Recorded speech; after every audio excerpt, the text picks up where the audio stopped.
ઝાલોદ સરદાર પટેલ ચોકથી ઝાલોદ ભાજપ અનુસૂચિત જાતિ મોરચા દ્વારા 75મા સંવિધાન દિવસની ઉજવણી કરી ગૌરવ યાત્રા કાઢવામાં આવી હતી. આજ તારીખ 26/11/2024 મંગળવાર સાંજે 5 કલાકે મળતી માહિતી મુજબ ભારત બંધારણ ભારત દેશનો સર્વોચ્ચ કાયદો.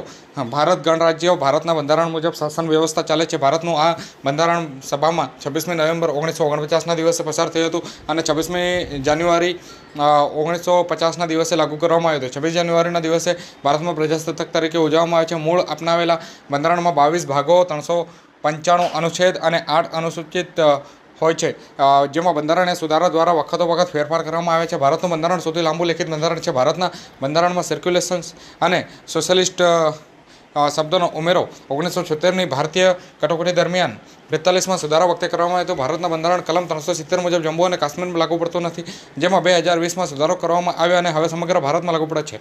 આજરોજ 26/11/2024ના રોજ ડૉક્ટર બાબા સાહેબ આંબેડકર રચિત સંવિધાન દિવસ નિમિત્તે ઝાલોદ ભાજપ અનુસૂચિત જાતિ મોરચા દ્વારા સંવિધાન ગૌરવ યાત્રા સરદાર પટેલ ચોકથી આંબેડકર ચોક સુધી કાઢવામાં આવી હતી.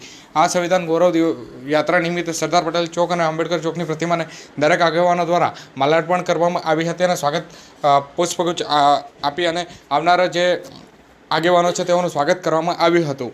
કહી શકાય કે આ ગૌરવ યાત્રામાં ભાજપ તેમજ અનુસૂચિત જનજાતિના સૌ લોકો જોડાયા હતા અને બાબા સાહેબ આંબેડકરના અમર રહોના નારા સાથે સૌ કાર્યકર્તાઓએ નારા લગાવ્યા હતા.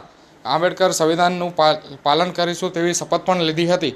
આજના આ પ્રોગ્રામમાં ભારતીય જનતા પાર્ટીના જિલ્લા બીજેપી પ્રદેશ પ્રભારી બુધાભાઈ ખડાયતા, જિલ્લા પ્રભારી ભરતભાઈ શ્રીમાળી, જિલ્લા પ્રમુખ દેવચંદ પરમાર, VHPના જિલ્લા મંત્રી કિરણ ચાવડા, જિલ્લા મહામંત્રી નાનુભાઈ, શહેર ભાજપ પ્રમુખ દિનેશ પંચાલ, સનીલાલ ભુનાતર સહિત તમામ અનુસૂચિત જાતિ મોરચાના કાર્યકર, વાલ્મીકી રોહિત સમાજના આગેવાનો હાજર રહી અને કાર્યક્રમને સફળ બનાવ્યો હતો. કાર્યક્રમમાં સંવિધાન દિવસ વિશે જાણકારી ભરતશ્રી માળી દ્વારા ઉપસ્થિત લોકોને આપવામાં આવી હતી.